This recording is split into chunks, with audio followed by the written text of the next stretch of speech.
Happy Monday, everyone. And we begin tonight with what I think is the question. When you are in the midst of a crisis, and specifically a crisis of democracy, how do you resist? When fascism isn't just coming, it's already here. So what, if anything, can you do about it? Well, for one thing, you can try to learn from history, from what people in this situation in countries around the world and in America have done before. As my friend Rachel Maddow always says, history is here to help. America hasn't always been a free country for everyone, and we've had resistance movements from day one. From enslaved people fighting their captivity. Shout out to Harriet Tubman, who was a 92%er before 92%ing was cool. And even taking up arms during the Civil War. To the women's movement and the workers' rights movement and the Stonewall gay rights movement. They've all been versions of the fight to make this a free country for everyone and to have a true multiracial democracy. And that is history's most important lesson, right? That the most important thing, the first rule, is to fight back, to never stop resisting. Do not obey in advance, as Tim Snyder put it. Do not take the knee, to throw in a Game of Thrones reference. Even if it's scary or uncomfortable or inconvenient, just keep saying no, or finding creative ways to say no in small ways and large. Medgar Evers said, do not shop where they will not employ you. Dr. King championed the Montgomery bus boycotts to become the leader of the civil rights movement. The labor rights movement shut down factories and hobbled industries to win the 40-hour work week that you enjoy right now, and more recently to ensure the right of workers to work from home during COVID.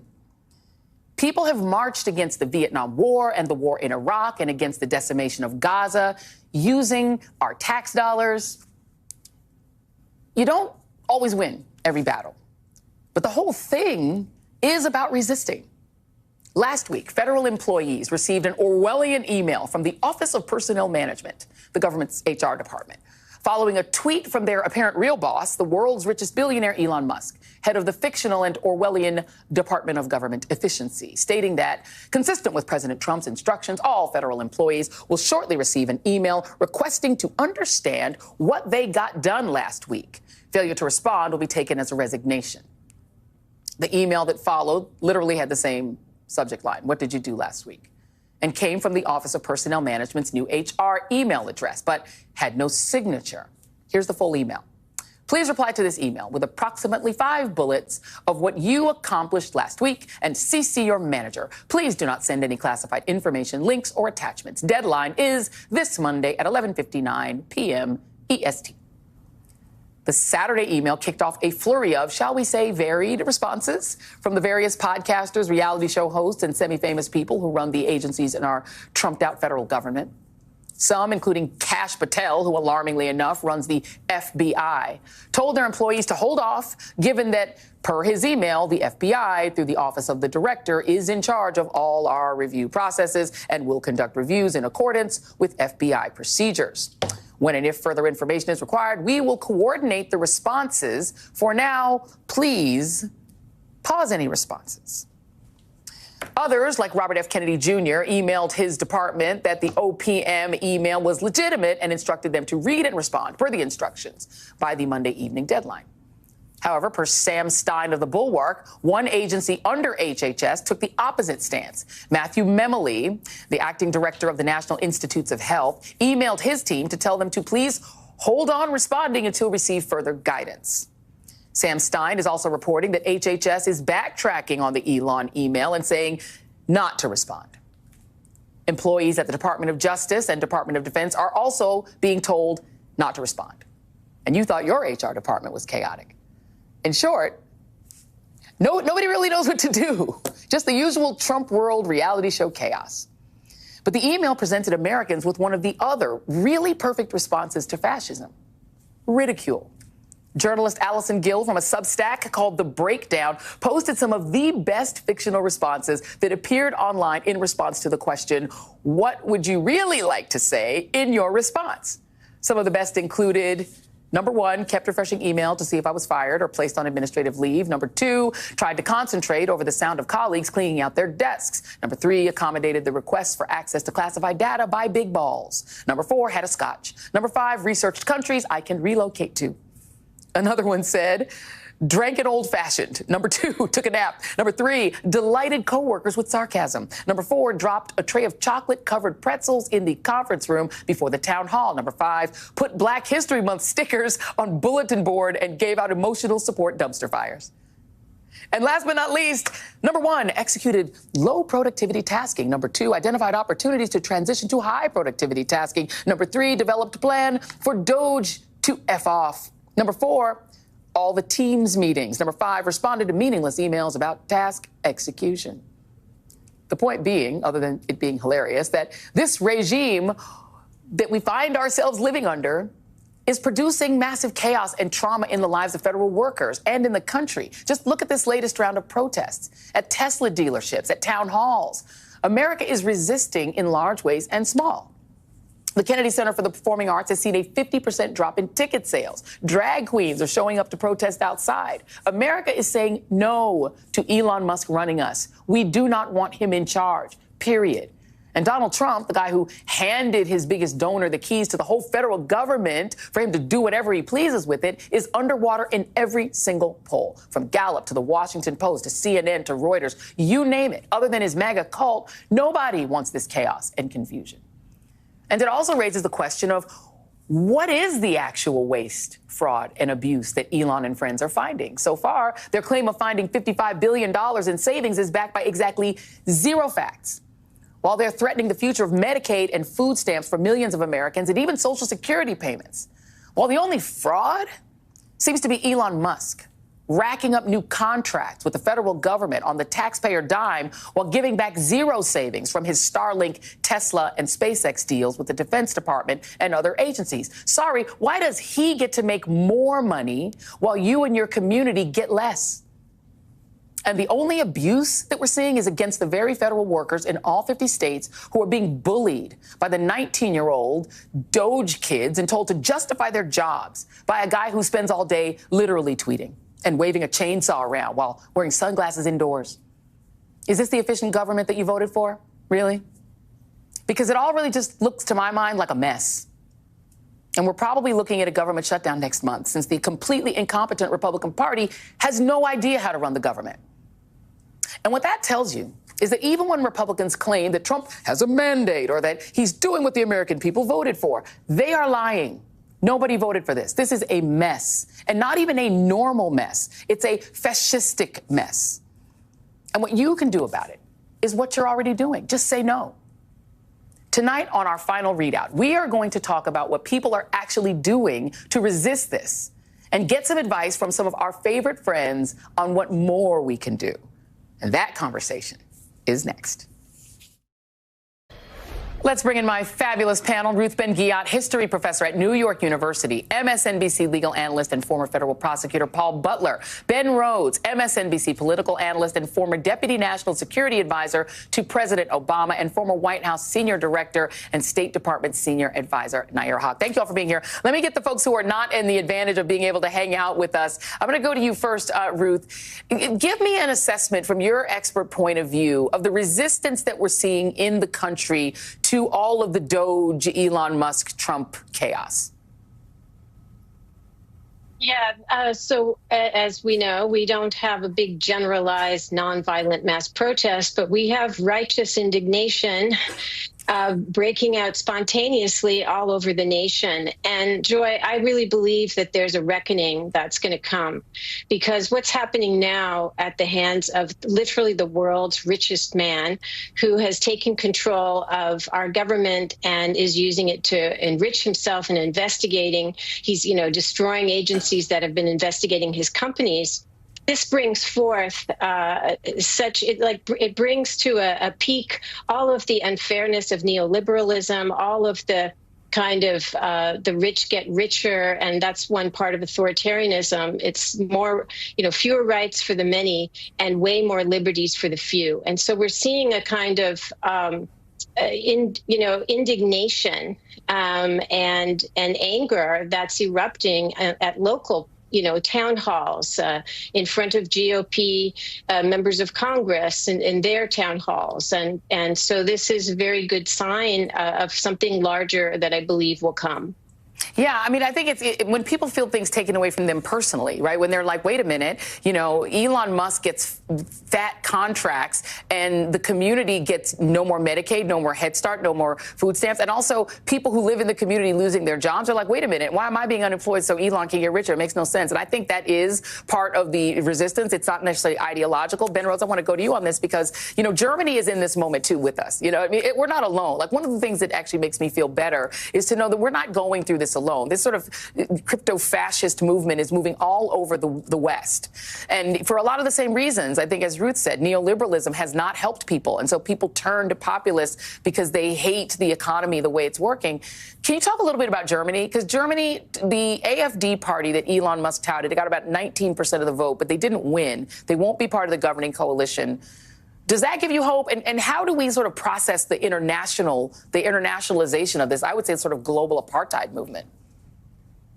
No, I mean, Joy, this is something that I've been looking at for over a decade now, which is essentially you had a backlash around the world, not just in the West, but principally in the West, to globalization, to neoliberalism, to a system that was not working for working people. And there was a lot of anger at establishments. There was frustration with changes in people's lives and in communities, changes related to deindustrialization, changes related to immigration, too, in lots of countries. And that anger was captured by the right. You could have a populist of the left, a kind of economic backlash to that, or you could have a kind of identity politics of the right that could capture that. And what's happened over the last decade is in part because of real work, including coordination across borders. It's not a coincidence that Elon Musk was backing the AfD.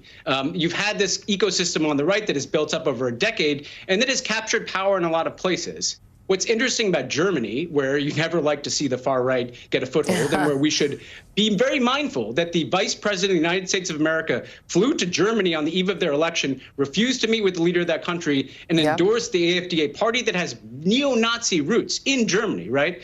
But what happened there is because they have a multi-party system, the AfD captured 20% of the vote, around a fifth of the vote. And that's not enough to get them over the hurdle into power. In this country, the Republican Party is basically the AfD. The Republican Party got captured by that far right core that was represented by Donald Trump. I think the good news is this has shocked people awake around the world. You know, I was just in Germany. I was there in Munich when J.D. Vance gave that speech. People are awake to the danger of losing their countries to the far right.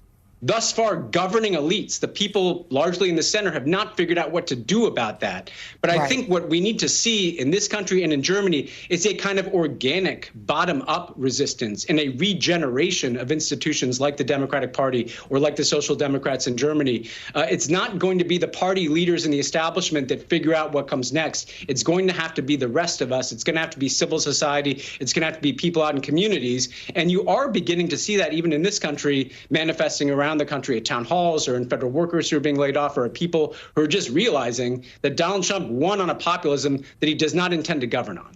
Yeah, I mean, he clearly does not care about the price of groceries and the price of rent. He doesn't care about that. He cares about selling merch and hanging around billionaires and renaming bodies of water he has no right to rename. I mean, he doesn't care about any of the people that voted for him. I don't know what he has to do to make y'all see that, but he doesn't. Now, some of the things that Elon Musk is doing, and it is notable to me that the people leading this movement are largely South African, white South Africans, people who had a fascist government that they grew up under in South Africa, which was the apartheid government. And they are taking and exporting their politics here. Peter Thiel, Elon Musk. There's a bunch of them. There's like a little claque of them, and they have Donald Trump, right? And this But I want to talk to you about the destruction of the State Department and U.S. aid, and how, interestingly enough, it is radiating potential poverty into the American heartland, right? Because it turns out a lot of that aid goes to American farmers.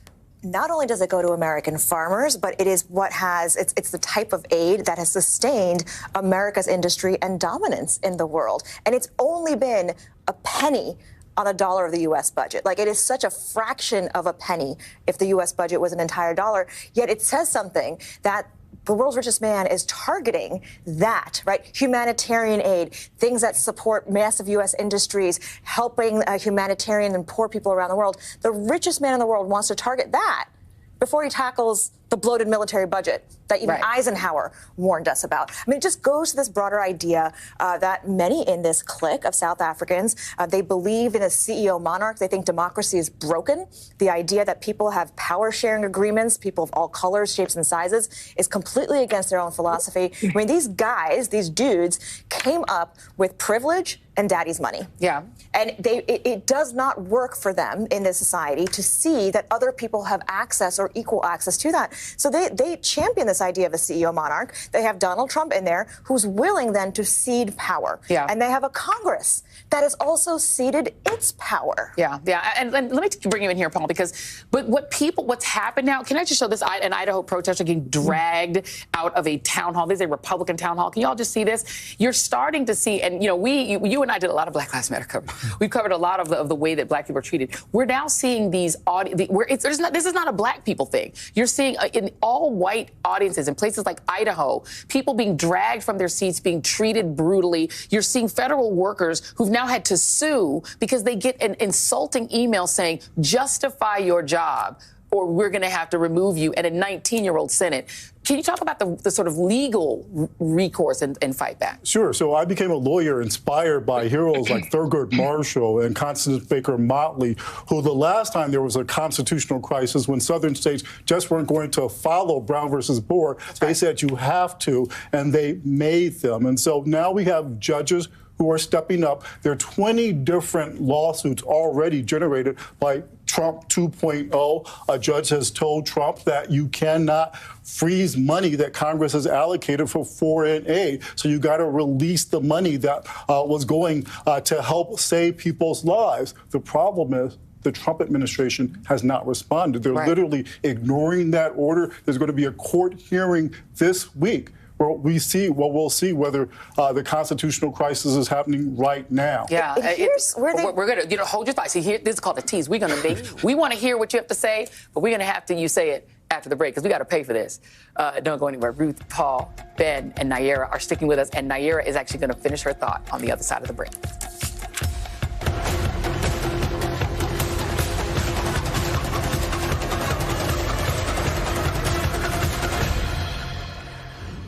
Back with me are Ruth Ben-Ghiat, Paul Butler, Ben Rhodes, and Nayyera Haq. Nayyera, finish your thought. Well, here's what I'm concerned about right now, and that I think people are waking up to this. This idea that we do all these lawsuits, and of course, it takes time to get through the system.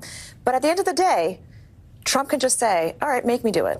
You and what army? And the courts do not have an enforcement mechanism other than trust in the institution, system of checks and balances. The Constitution, this whole idea of these three branches of government ceding power to each other, that is a norm. That does not have to be. And it seems like there's many people in the country who voted for Trump who are perfectly okay with that CEO monarch type. And so this is really where the opposition needs to get creative. Maybe like the governor of Maine, where she sat down and said, you know what? If you're going to insult me and you're going to try to deprive my citizens of my state of their rights, we're not going to send you federal tax dollars. States and people need to be reminded of the value of this federated system that we have. California is the breadbasket that feeds the entire country. What happens when they can't provide food anymore? Right. And the other thing, and this is the question I asked you, Paul, and I'll just ask you on air. Could California say, if Elon Musk and not Congress decides how our money is spent, then California shan't be sending money anymore?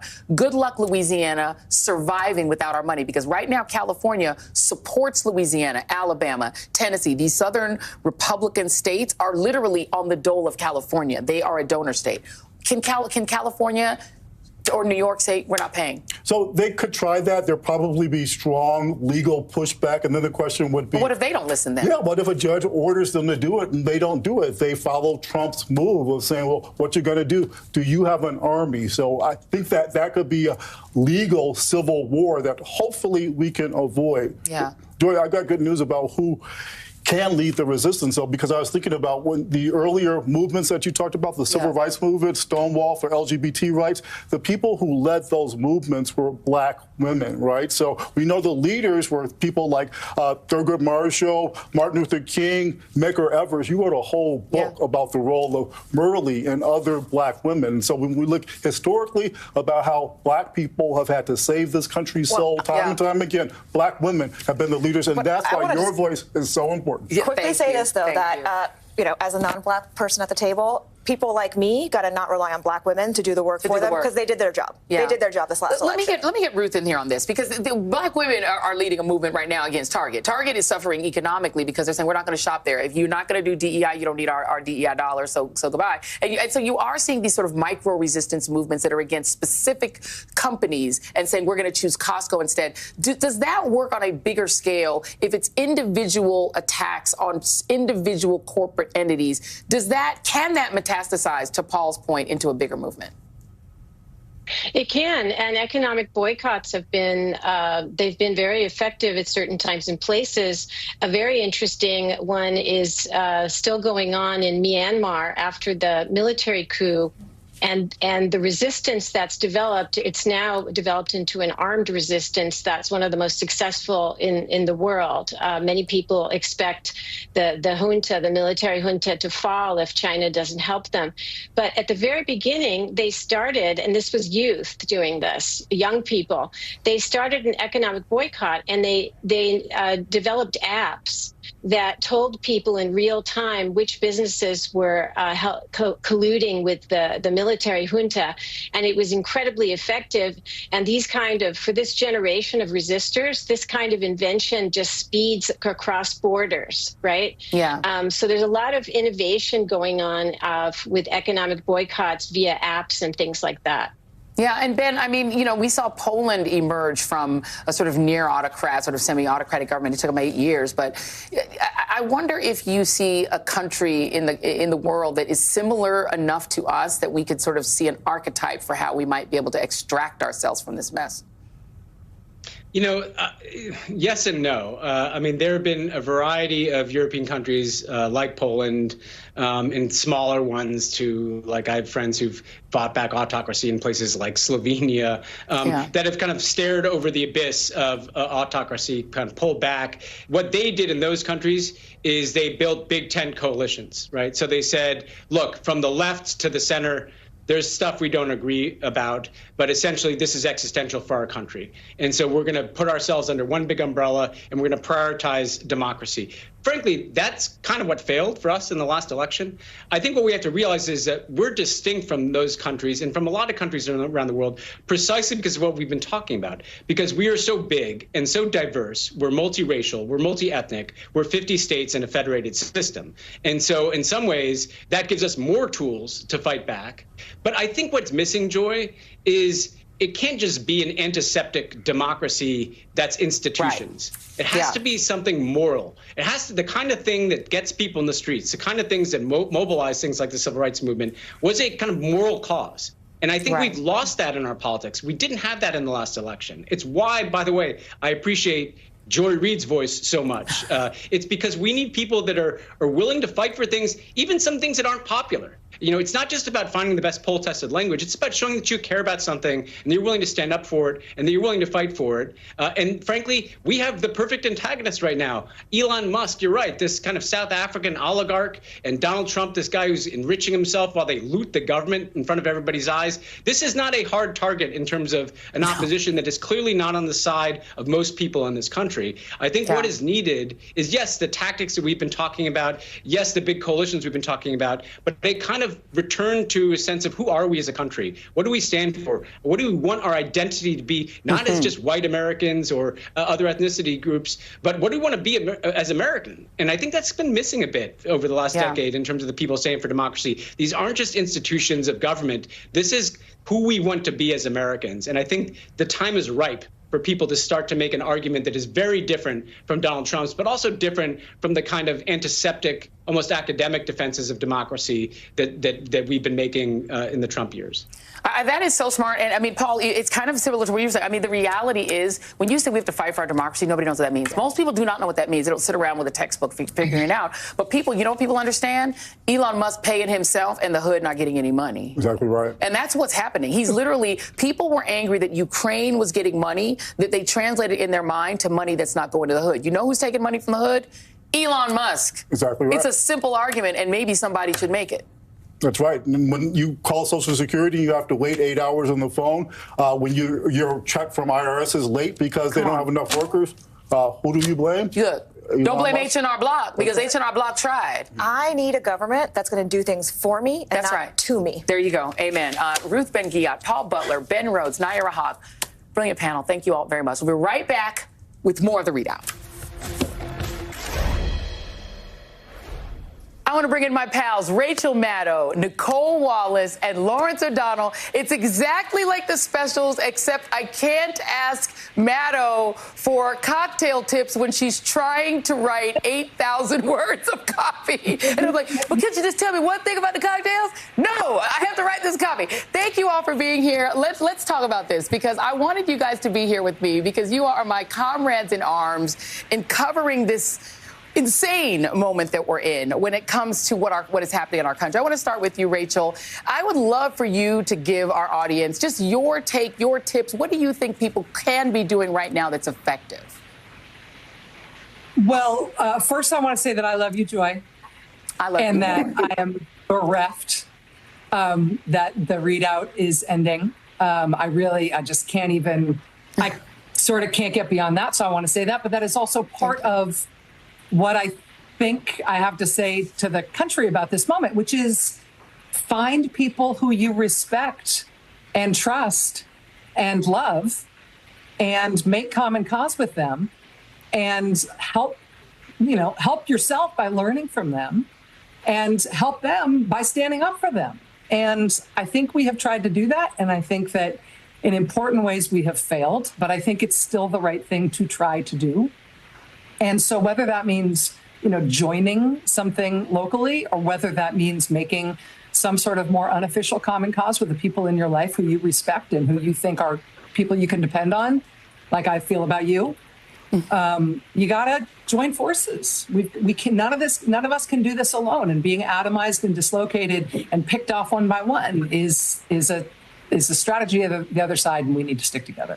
Indeed. And when you're hearing Rachel say that, know that no one fights for us harder in this company than Rachel Maddow. And when I tell you she is our fearless leader, we mean it. And she is our super friend. We love her so much. And let me go to my other, speaking of super friends, when y'all watch on the special, the person that says exactly what I was going to say, making me have to think of a whole different thing to say, because she thinks she's like so brilliant, but I'm just literally so in awe of just your history, your ability, your political acumen. Nicole Wallace, my good sister, tell me what you, in your brilliant self, believe people can do.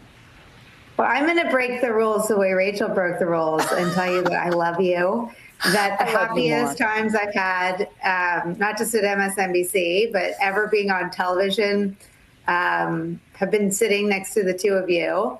No offense, Lawrence. We love having you there, too. We love Lawrence. And that I think that I thought that things like that on TV couldn't be real, but that the friendships that have sustained me have been with both of you. And I am, it's like losing a limb, the thought of doing those nights without you. Your strength and your fearlessness is the answer to the question I think you're getting at with both of us. And I think that my reaction to the end of the readout and your departure is despair. And the only thing that chips away at that for me is that despair is the autocrat's tool. It's their most effective weapon. It costs nothing. It's easy to deploy. It's contagious. And then it puts in motion all the actions they want: hopelessness, isolation, exasperation, giving up. Yeah. And so the only reason I will not wallow in what I feel about you leaving is because I think that's what they want. And so I don't think there can be artificial joy and gaslighting about sort of breaking up the pro-democracy side. I think it has to be, I think we have to be real with ourselves and with each other. But I do think I'm so intrigued and sort of I feel the stirrings in everything you've been covering tonight. The answer to this moment is not going to come from a perfect ad being cut by a brilliant ad maker and put on the air for the perfect candidate that comes out of a lab. It's just, that's not how we're going to save ourselves. And I think waiting for someone to save us is kind of how we got here. We have to save ourselves. We as a country have to decide that Elon Musk getting, I mean, I don't even know what the word is. He's already the richest person in the world, richer than the richest person, to ever exist. I don't even know what the goal is. But I think that turning this over to the country and saying, you may think this is what you wanted, but this is not who we are. Yeah, indeed. And I think people are getting there. And Lawrence, I want to bring you in because, and again, I keep going back to the special because, like, literally it's like a little party. We're like a girl group, but we let one guy or two hang around. Hayes gets to hang around, but we love our Lawrence. Lawrence is literally the guy that we're all sitting there waiting. What in the world is Lawrence going to say? Because we're going to be like, that's it. We got it. We understand it. So do that for us now, Lawrence. Just solve all of these democracy problems for us now. 3, 2, 1, go.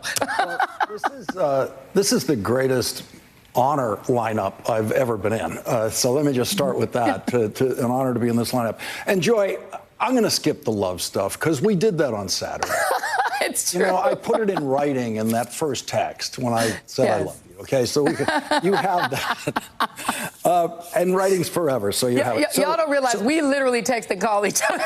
Like, it's really wild. But anyway, please, Lawrence, please continue. So I want to turn to this wonderful book by Joanne Reid, Medgar and Merley. No, seriously, this is important, and it's to the answer of what we're talking about here, because right in the middle of it, on page 194, there is this. This is the decisive battleground for America. Now, that really feels like something someone said 5 minutes ago or any time in this year. That's 1964.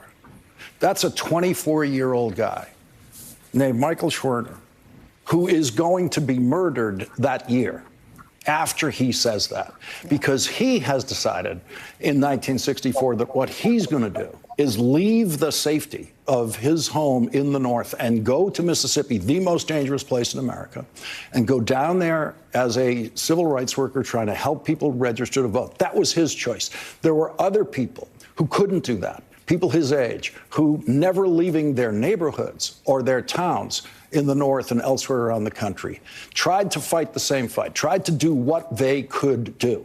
There were people who decided that what they would do is vote, that they were on the side of the righteous, but all they could do is vote. But every one of those people made some kind of decision in the face of something that was hopeless. It looked hopeless in 1964. It looked in 1964 that if you think you're going to work to get black people the right to vote in Mississippi, you are going to be dead and no one's going to get the right to vote.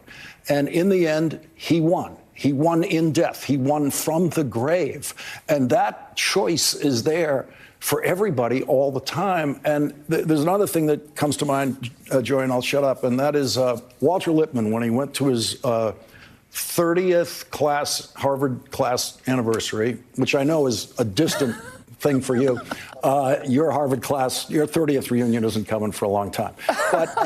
But Lippmann said to his Harvard class in 1940, before the United States is into World War II, but World War II is underway, that they now had no choice. There was no choice. They couldn't take anything for granted. They had to join this fight against fascism. They had to join it because there was no way you could sit back and choose to do nothing. He didn't tell them what to do. He didn't say you should join the army or anything. He just said, you absolutely must now be committed with every bit of strength you have, again, against something that seemed hopeless. I mean, Germany was just raging across Europe then. Mm-hmm. It looks like there was going to be a winner, and it was going to be Hitler. And so these dark hours have demanded things of people that they have risen to in the past, and there's no reason why people can't find their own spot. Michael Schwerner didn't join a political campaign. He didn't need a leader to tell him what to do.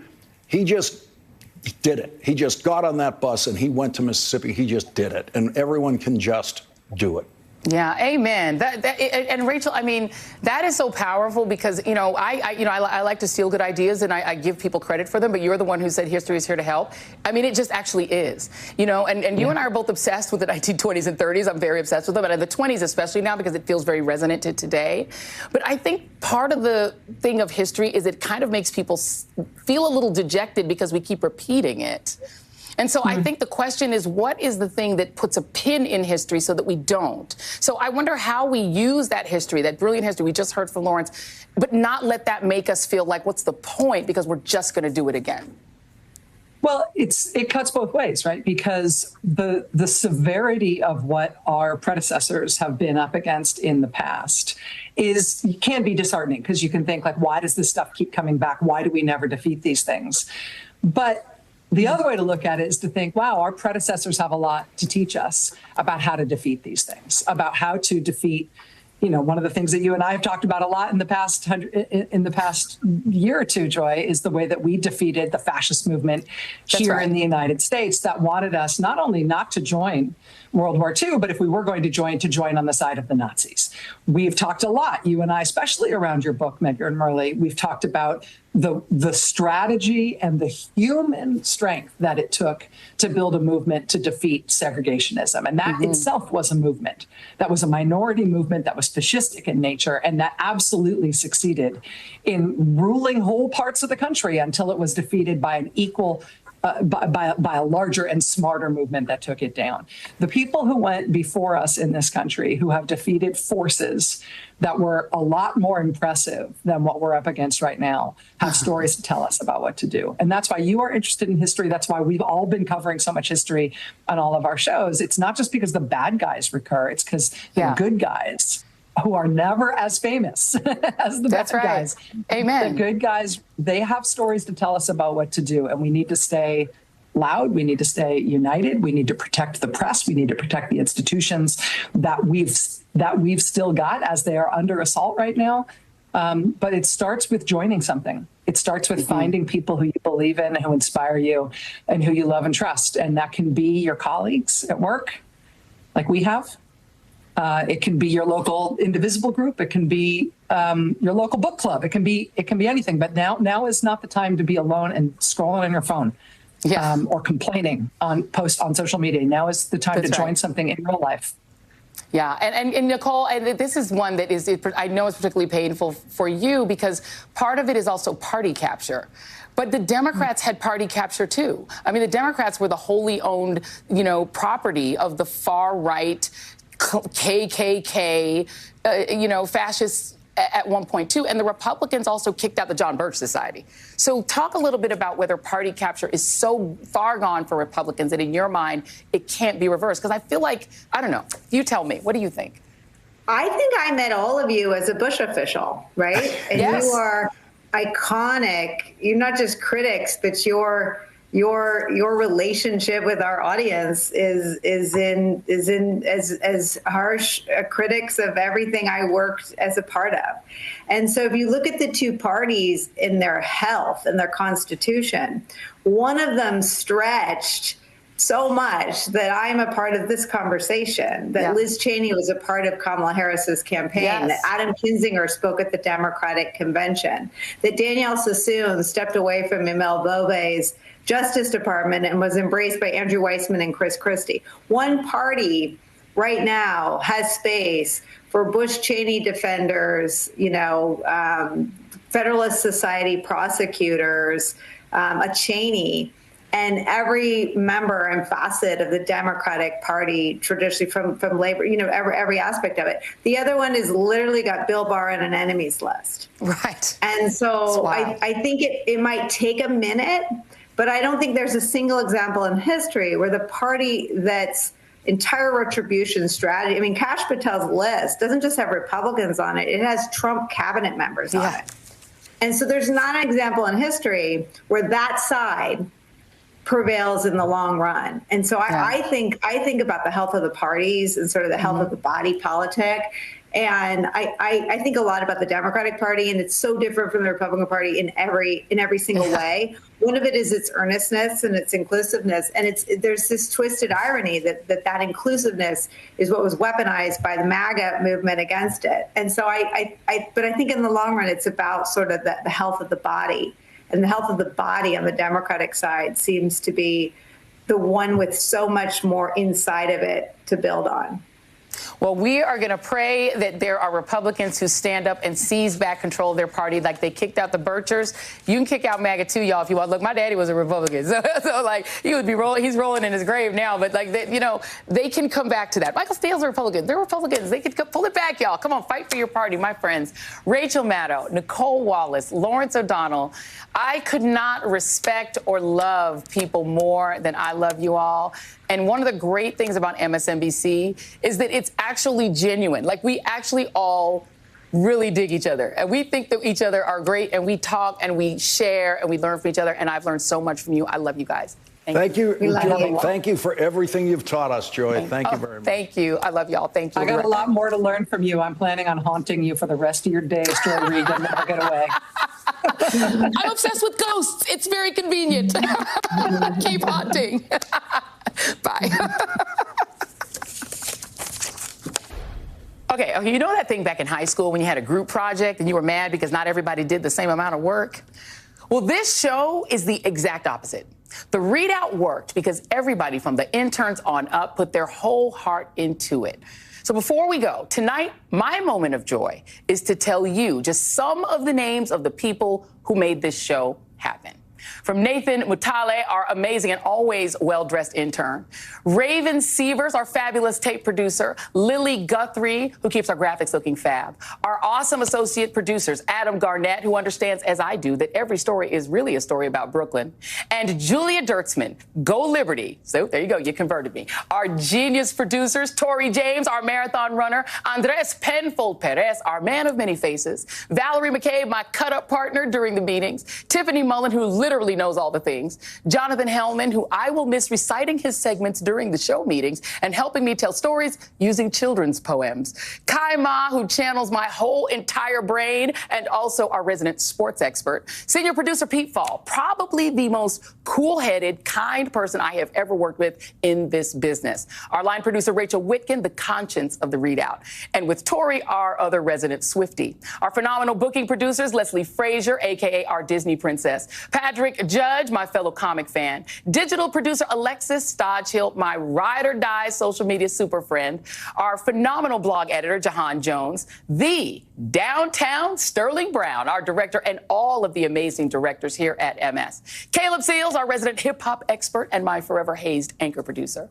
My fabulous glam squad, Janice and Coco, right here in D.C., who have the challenge of putting glam on a person with total ADHD who cannot sit still for even 30 minutes. And in New York City, Bailey, Jamina, and Voltaire, and our awesome crew. Durbin, Bernie, and Julie, our indefatigable floor managers. Brooke from Brooklyn and Charlotte, our tech production managers. Tech director, Chemo. Steph, our graphics playback operator. John, our lighting guy. Zach, our utility. Vic on audio. Ken on video. Ian on playback. Our sound team, Claire, and Jacob, Gary, who manages everybody, and all the amazing crew members here in D.C. as well as in New York. My security team, Stephen Scott and Shantae Brown, and also Miss Jan downstairs. And last but certainly not least, we call ourselves the Readout Go Team. Senior managing producer Robert Zelliger, the most brilliant, but also the most elderly millennial who literally knows everyone.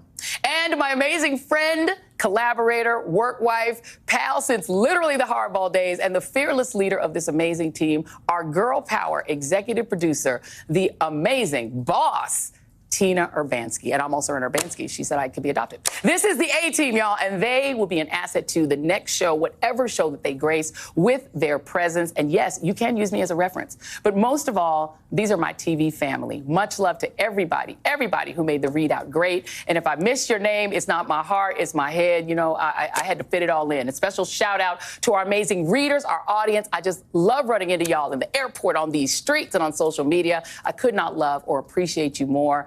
Thank you, thank you, thank you for holding us down. Almost 5 years. We are a toddler, and we out in these streets in this world, and we are not going to stop. That is tonight's Read Out. You can follow me on Blue Sky, Instagram, Threads, and on Substack at joyandread.substack.com. Also on TikTok and Facebook at Joy Reid Official. Inside with Jen Psaki starts now.